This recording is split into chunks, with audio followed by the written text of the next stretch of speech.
নতুন সরকার ঘোষণা করে দিল অন্নপূর্ণা ভাণ্ডারে ৩,০০০ টাকা ঢুকবে।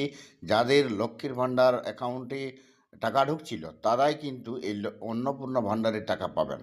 তো দেখুন বন্ধুরা, যাদের অ্যাকাউন্টে ডিবিটি লিঙ্ক করা আছে তাদেরই অ্যাকাউন্টে কিন্তু টাকা ঢুকবে, এটা কিন্তু শোনা যাচ্ছে। এটা কিন্তু খবর পাওয়া যাচ্ছে যাদের ডিবিটি লিঙ্ক করা আছে, মানে আধার লিঙ্ক যাদের অ্যাকাউন্টে করা আছে। তো আপনার অ্যাকাউন্টে, ব্যাঙ্ক অ্যাকাউন্টে যেখানে আপনার লক্ষ্মীর ভাণ্ডার টাকা ঢুকছিল সেখানে লিঙ্ক করা আছে কি না, কী করে বুঝবেন? এই চ্যানেলের মাধ্যমে আপনারা এই ভিডিওর মাধ্যমে জানতে পারবেন। তো এখানে পুরো ভিডিওটি দেখার চেষ্টা করুন এবং চ্যানেলটিকে সাবস্ক্রাইব করে রাখুন।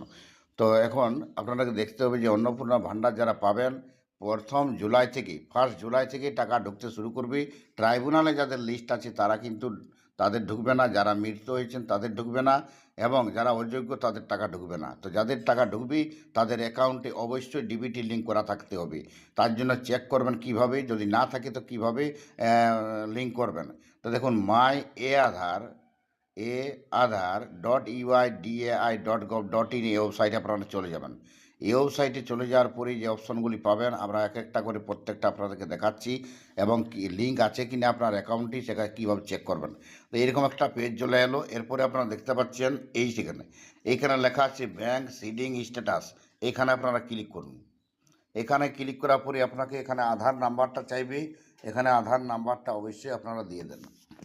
তো আধার নাম্বারটা দেওয়ার পরে ক্যাপচা দিতে হবে। ক্যাপচা দেওয়ার পরে আপনারা লগ ইন, আধার নম্বর দেওয়ার পরে ওটিপি চলে আসবে।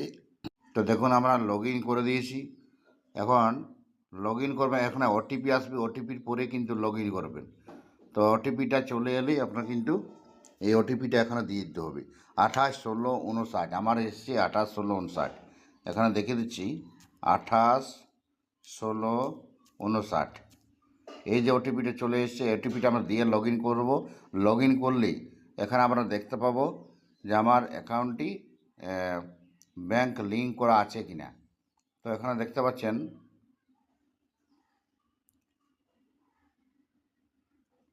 যে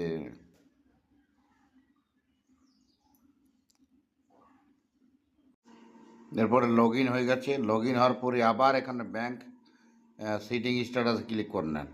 এখানে দেখুন আপনার সেন্ট্রাল ব্যাংকে অ্যাকাউন্টটি আছে এবং অ্যাক্টিভ আছে, তার মানে আপনার ব্যাংক সিটিং স্ট্যাটাস কিন্তু ঠিক আছে, আপনাকে কিন্তু আর করতে হবে না। আর যদি এটা না থাকে তাহলে কিভাবে করবেন তাও আমি দেখাচ্ছি। এখানে দেখুন। তো বন্ধুরা বুঝতে পারলেন, এইভাবে আপনারা কিন্তু ব্যাংক সিডিং স্ট্যাটাস দেখে নিতে পারবেন যে আপনার ডিবিটি লিঙ্ক আছে কি না। থ্যাংক ইউ, ভিডিও দেখার জন্য ধন্যবাদ। এরপরে ভিডিওতে দেখাবো